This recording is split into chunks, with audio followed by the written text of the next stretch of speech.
friends. Welcome back to Rip It Off, the podcast where we just tackle those really sort of uncomfortable. Although I can't even say uncomfortable. I'm like, let's bring them on. Although there are some things where I'm like, maybe I don't want to go there. Anyways, I am here today with my friend Alisha Michaelson, like a real life, real friend. And I am so excited to introduce you to her. So Alisha, say hi. Hello.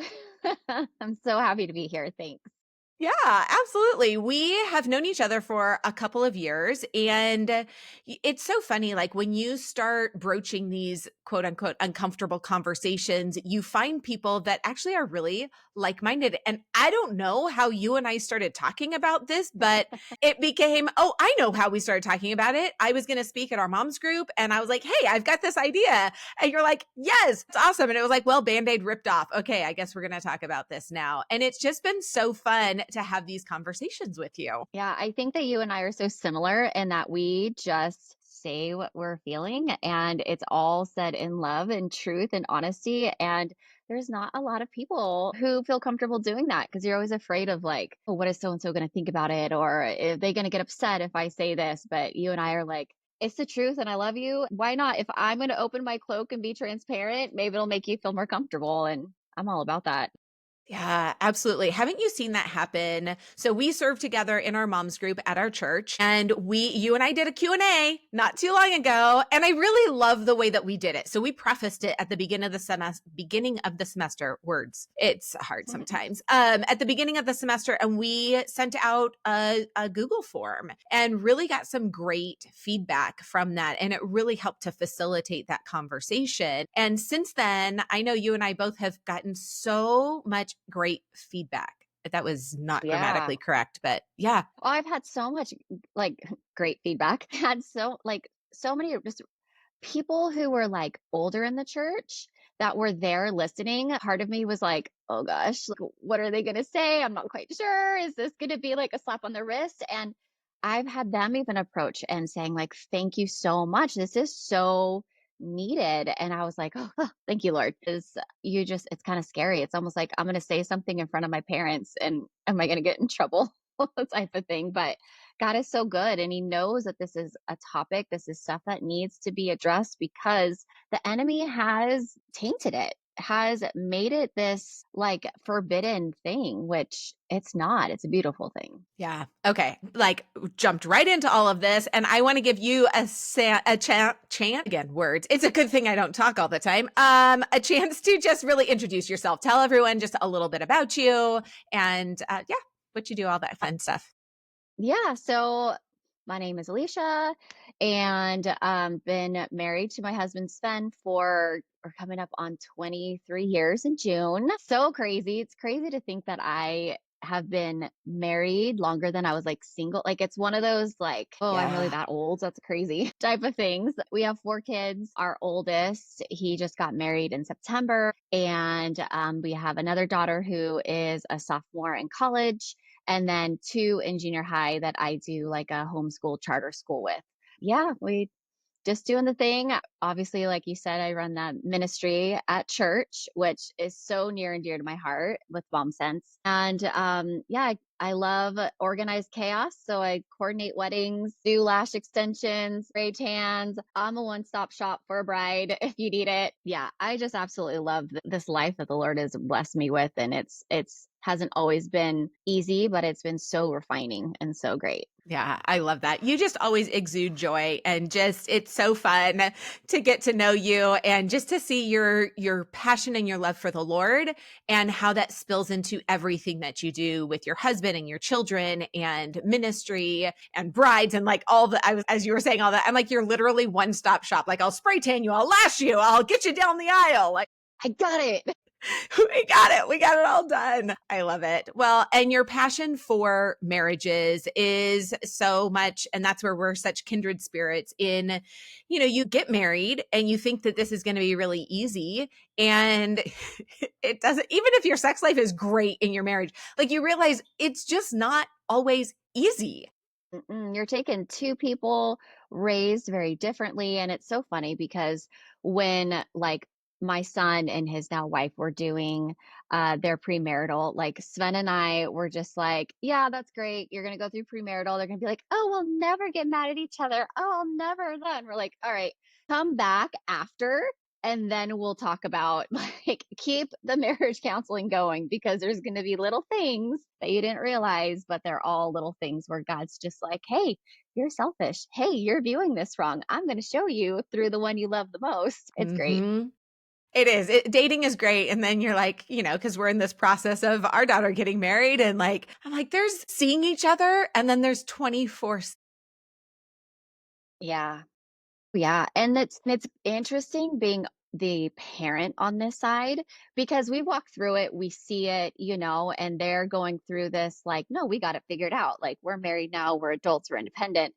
And you're just watching and you're like, I know how that's gonna go. Or, okay, Lord, let's see how you work this one out. And it's just kind of like you get to sit back and watch God work and, be available when they need, counsel where they want counsel because sometimes they need to figure out that, counsel is a gift from the Lord and they can find people and they have people readily available to them if they reach out. But it's also just fun to be like, good luck, see how that goes. My goodness. I know this raising adult children is, it's fun being part of it all. Yeah. Oh, Anyways, whole what nother level. a whole nother level. I know. I was like, I'm so glad you're ahead of me about this, like a minute or so, or so. Yeah. Okay, let's turn our focus a little bit to sex, marriage, intimacy. And you and I have talked a lot about different lies. And as we do here on this podcast, we talk about ripping off those lies. And what are some, 1, 2, 1,000? We don't have a time for 1,000, but there's a lot of them. Lies that are near and dear to your heart that you're like, please stop. I think like when I first got married, I thought, it was going to be like the movies. I thought it was just going to be this passionate all the time type of thing and it was going to be great and I was going to know all the things. Like I just thought that that's what it was supposed to be. And not that it's not, but it's definitely not like the movies. Not in like a bad way, but I think that you put this like false idea in your head of what you think it's going to be like in the steamy shower or whatever. And it's like, well, I'm barely 5 feet tall and I have water in my face. I feel like I'm drowning. Like, this is not what the movies show, And it's like, let's be real. Like, you have to have a realistic viewpoint of Yeah. this. And then also of just like, the lie of like going into like, okay, well, he's a man, so he's going to want it all the time. So, like, all right, now it's just kind of like a to-do list, a chore, oh, well, okay, this is what I'm supposed to do. I was told when I was doing premarital, when we had to like separate and the guy talked to the guy and the girl talked to me. And it was like, the answer is always yes. And I was just like, okay. And that's all she said. So I was like, yes, ma'am. Like, no matter what, I guess it's yes. But there was nothing behind that. And I spent probably like 10 to 15 years of my marriage just being like, okay, the answer is always yes, but not really understanding why or the purpose behind it. Just like, this is part of like my wifely duty. As you're saying that, I was thinking of that parenting book, Shepherding a Child's Heart. Mm. And what I love about that is it gets to the root of all the issues, which is our heart. We have to get to the heart. And I'm like, where's the book? Like shepherding a husband's heart, shepherding a wife's heart. Like that's really what you're saying. Like, yeah, you can check the boxes and you can do all the things. And we were talking even before we started recording, like we can have sex every single day, but if our heart is in this, I'm supposed to, is that really how God designed it? Is that really what he doesn't want? Just like the box checked. He wants the Yeah. connection. Yeah. I mean, when you look back to like when Adam and Eve were created, right? And Adam knew Eve and the two became one. It's about that oneness. It's not about, it's like God knew what he was doing when he created intimacy, when he created sex, when he was even creating all the parts of our body that are, like stimulating that feel good and stuff. It's like, it's not a perverted thing, but it's a thing that God knew, like, hey, like, this is going to be good for their overall health as well. Like, it produces the good, like, endorphins, and that's good for your, estrogen levels as a woman. It helps you have better sleep. It helps you, with so many more things. With men, I read a study that if a man ejaculates at least 21 times a month, he's less likely to have prostate cancer. And I was like, interesting. And like, it just, for me, made me think about the wisdom of God and like creating Mm, that. yeah. And it's like God knew that that was something that we need. And it creates this oneness because there's nothing more important than like, there's nobody else that is able to satisfy, be able for you to be connected to, closer with than your spouse. Like you're in this intimate, nobody else is there. It's just you two, vulnerable, naked bodies coming together, and there's nothing else there. And it creates this connection and this oneness that is so, I think, just so beautiful that God designed to keep us together because the more you do it, the more you want it. Yeah. It's almost like we look at your relationship with the Lord. The more you spend time with the Lord, the more you're craving him, right? The more you spend have that quiet one-on-one time. And when marriage is supposed to be a reflection of that intimacy that we have with Christ. So it's like the more we have that connection and that oneness with our spouse, the more we're going to crave it, the more we're going to be flirtatious. Maybe we'll be a little bit more patient with each other. And it creates a oneness that is more than just a to do list, in Yeah, my thought. absolutely. Oh, absolutely. And I just want to clarify for anybody who's listening out there and heard Alicia say 21 times a month, that is not a mandate. That is not, it's just a scientific research It's because just a research. there's somebody out there that's going to be like marking out 21 times on the, I mean, if you do it, you're like, I'm not saying it's going to be a bad thing. I just want to be very clear that nobody here has said it's got to be 21 times a month. Yes. No, But if I you want mean, a it's goal, go for it. sure. Studies have shown, you know, I don't know. Mark your calendars. Yeah, it is so interesting when we look back and go, these things are not, when we look specifically at sex. I remember our church did a parenting, it was like a few Sundays in a row. This was years ago. And they brought in a sex expert. I Hmm.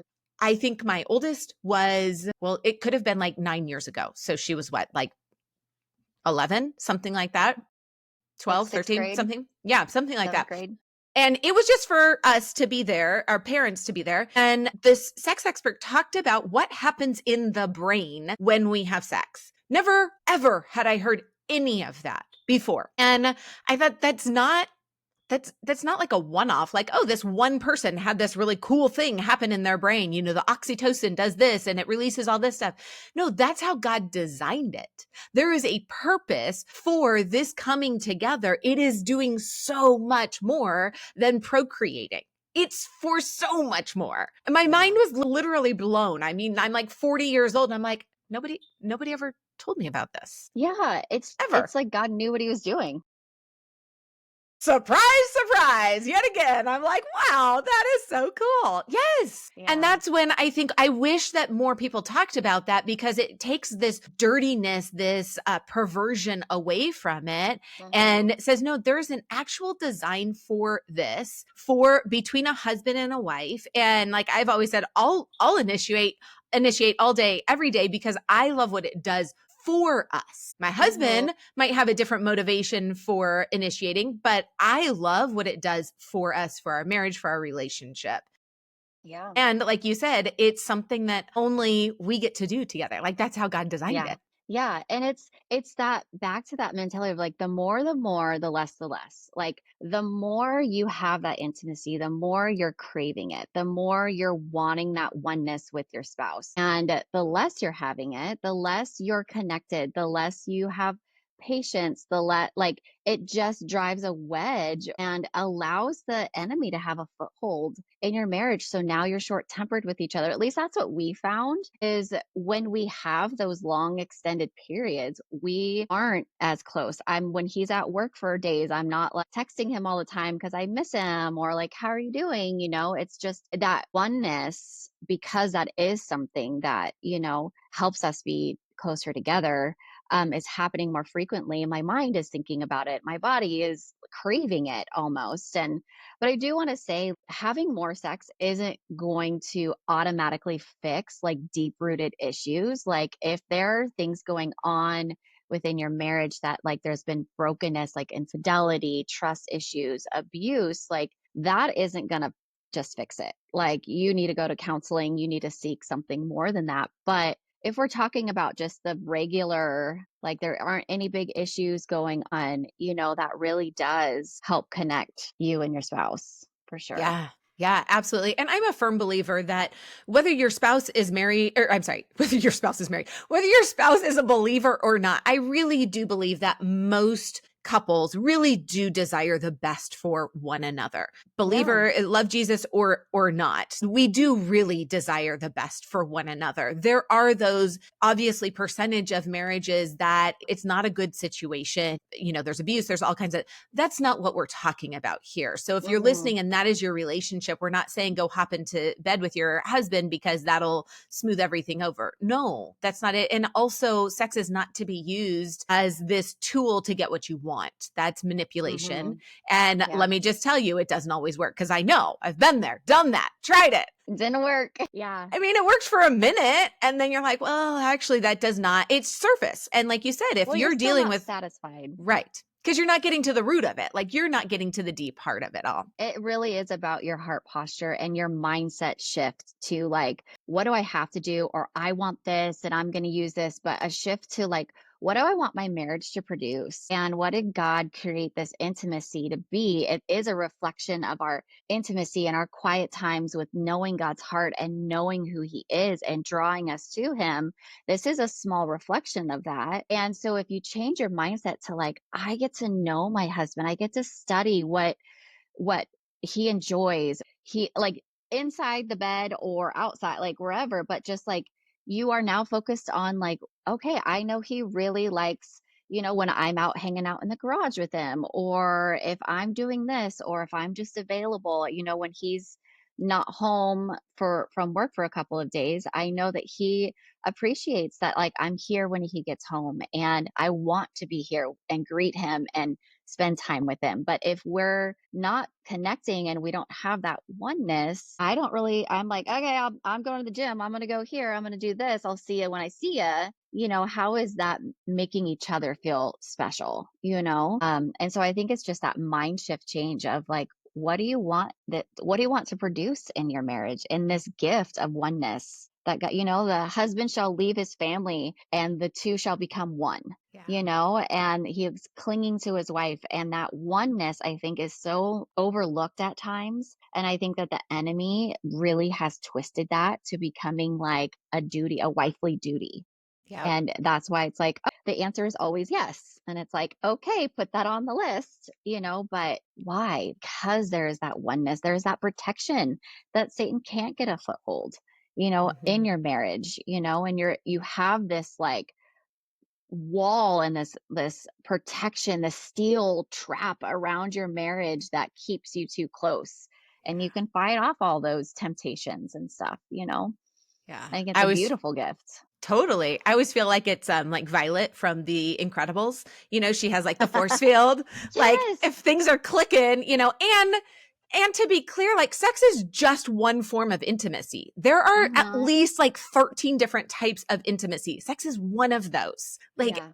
conversational, there's even, like there's relational, there's aesthetic, like going out for a walk and doing different things. So it's not Holding hands. holding hands. Yes. Like physical, like just being close to one another, having a deep conversation, even conflict, like disagreeing with one another. It's a different Mhm. kind of emotion learning, or I'm sorry, intimacy, learning how to work through those different things, spiritual. Like we're supposed to be hitting on all of those Yeah. and Yeah. not just leaving it for sex. Yeah. Yeah, the Lord created so many different things. Like even just for like women, like we love to talk. We love like for us that intimacy. I mean, some women, they are more charged sexually too, but like most women crave that intimate conversation. We're looking to have I want him to know my heart. I want him to know what the Lord's doing in my heart. I want him to know my struggles. And when you have those times together, that creates an even more deeper bond than, and sex usually becomes a result of that because I'm like, you just listen to me. Like, I'm so excited. Like, that just made me feel so special. So it's like a win win for both of us, even. But it's just, I mean, walking around our property and just the two of us, and even when in the summer nights, after dinner, we like to walk our property and the kids are always like, we want to come with you. And dad's like, nope. Like, it's just me and mom. And just saying that, like, he just wants to be with me. I'm like, I love you. Like, it just makes me feel so special and like another connection that's, so beautiful. So it's more than just sex, just that intimacy in the bedroom and wherever, but that intimacy that's just the two of us. It is just the two of us and it's not for anyone else. Someone else can join us on a walk and it's fine, but like not with this. And I think that that's the special, what's so special about it is the oneness between just the two of you and nothing else, no one else.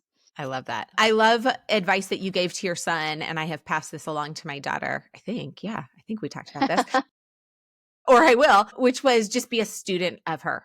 Be a student Mhm, of your wife. And I think you even shared that with your daughter in law, like be a student of mhm. him. It makes so much sense when we're dating. Like all we want to do is please our boyfriend at the time. Like, what do you like? Oh, Yeah. you like this? Okay, I'm going to do that. And not to stop. Yeah, because it's ever changing, right? Like as we get older, like the things that I liked when I was 19, when Sven and I first met, is a little bit different now at 43. Like it's just a different thing and we're constantly growing and changing and you have to constantly be like student of your spouse. Like just learn about them, see what they like, what they dislike, even in during sex. Like be aware of the things that they enjoy, and have that open communication and have that communication of like, hey, I don't like that. Just because, like, for instance, if Sven comes home and he wears his work boots in the house, I'm not going to just be quiet. I'm going to be like, I don't like that. Take the boots off. You've been working on fires. Like, I don't want that. Yeah. Why can't I have that same communication in when we're being intimate? Like, hey, don't do that. Like, try this. And that's that communication. And that's how he's going to learn, things that I enjoy and that I like. Hey, I like when we hold hands and go for a walk. Like I love that and he remembers that or he likes this, he likes that and those are just special things that we have to constantly be learning and remembering because maybe they liked this in the past. Things change. Maybe not so much anymore, and you always want to be a student of your spouse. Yeah, I agree. Okay, before we go, what is some encouragement that you could give to the women who are listening right now to help shift their mindset from this, like, have to, like, I'm always Yeah. supposed to say yes, to Yeah. the I get to? I think just remembering and changing your mind shift to what it's going to produce and what God created it to be. And it's not a job, it's not a duty, it's a gift. And it's only going to flourish and produce so much more in your marriage. And just change that shift to I want that oneness with my spouse. I want that closeness with him. And because that's gonna produce like that joy and excitement towards each other, but it's also gonna create this protection, this force field around your marriage. And it's gonna draw you closer. And in that, it's gonna draw you closer to the Lord because that's what it's all designed around. And so just changing that mind shift to, the more I get to have this closeness with my husband and my spouse, like the more I'm going to be drawn to them, which is going to pour out to the more I'm going to want to seek the Lord and grow in my relationship with Christ. Yeah, absolutely. I love that. And I love this reminder too that we get to take all of this to the Lord. So if you're really struggling Yeah. in this and you're like, I don't even know, this all sounds really great.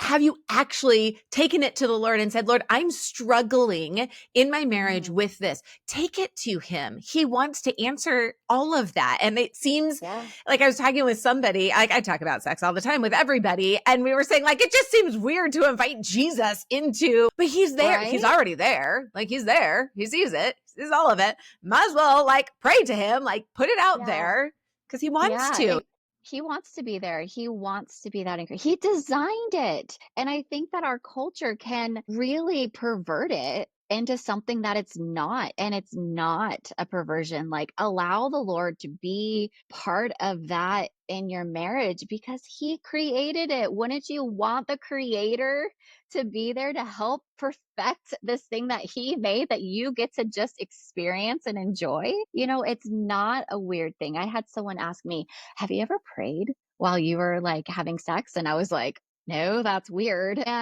But then I did. And it was like, thank you, Lord, for this. Like, I mean, it's a weird mindset to kind of get in, but it probably wasn't when things were really going. But like at some point, I remember just being like, Lord, thank you for this gift. And my whole body just filled with this emotion and connection and feeling that I've never felt before. It's almost like the Lord's like, blessing, like you're Mhm. remembering that I created this and it is a beautiful thing. And it's not a perverted thing when it's done like according to God's design. It really is a beautiful thing. It really is. I totally agree. We could Mhm. talk we talk about this all the time. You and I both, we can talk all the time. And it's really, and I hope that my heart in wanting to have you on is one, I want people to see that you're just awesome and you're so fun, but they need a friend like you. Like they Yeah. need to pray and ask the Lord to, and maybe they have to be the one that opens their mouth and Yeah. says, and maybe it's as little as like, oh, have you ever listened to this podcast?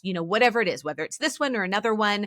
That's really how it started for me. I mentioned a podcast to a group of friends as we were off to IKEA, and Uh-huh. it opened it. And I was like, oh my gosh, nobody laughed. Nobody fell over. Like nobody thought this was weird. It was like this normal Nobody kicked you adult out of the conversation. car. No one kicked me out of the car. In fact, they wanted to talk about it. And Mhm. it really helped to realize like, oh, okay. It's like, where do you buy your milk? How is your sex life? Like it's normal. These are normal questions we Yeah. should be asking each other. So I want people to Yeah. go, oh, this is normal. Like this is what a relationship looks like. And, obviously you and I have talked about it more. So we're at a more comfortable place. But I know, and when you open up your mouth, people all of a sudden start getting more comfortable. Yeah, and I think that's important. You want to, I mean, I wouldn't broadcast it to every single friend, but you know who those core friends are. And I think that if you are transparent and being like, hey, like, I'm struggling with this, or have you ever thought about this, or have you heard this podcast?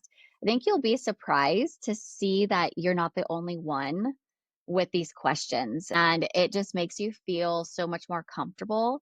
And then it opens up more, I think, just in your own heart and mind to be more transparent, to research more, to learn more about what God has created with this thing that's supposed to be so secret and silent as sex and intimacy in your marriage. It's almost like, nope, we're not allowed to ever talk about it. It's just this. But it's like, no, like, I'm not going to go build a car engine and just be like, okay, I'm just going to build it. No, I'm going to learn about it. I'm going to research it. I'm going to ask someone who has built a car before, or, I don't know why I thought about building an engine. It's just something I know I can't do. So I'm like, What you do in your off time when you're not spray tanning brides and lashing them. You're like, well, let me just rebuild this engine. let me just do it. But I'm going to ask someone who knows how to do it. Not that I'm going to ask someone like, hey, how do I have sex? But someone who is ahead of me or that I feel comfortable with, that I know is going to give me like, hey, consider this, listen to this podcast. I'm so thankful that the Lord has put on your heart to do this because women need this. They really do. And it takes a special, unique person like yourself that is willing to rip that band aid off and to do it and to say, like, no, I am going to put myself out there and I'm going to do it because I know the blessing that can come from it. And who am I to withhold that from sharing that with the world? And hopefully this encourages, women all over to embrace that and experience, what you want to do here for them for their intimacy. It's wonderful. I love it. Thank you, Alicia. I appreciate that. Thank you so much for coming on. I Of so course. loved Thank having you you for on. having me. This is such an honor. I felt so special. It's Thanks. meant to be. Well, thank you, my friend. You have an Yes. amazing day, and I feel like Thank we'll you probably get too. you back soon. Fun. I can't wait. All right. Love ya.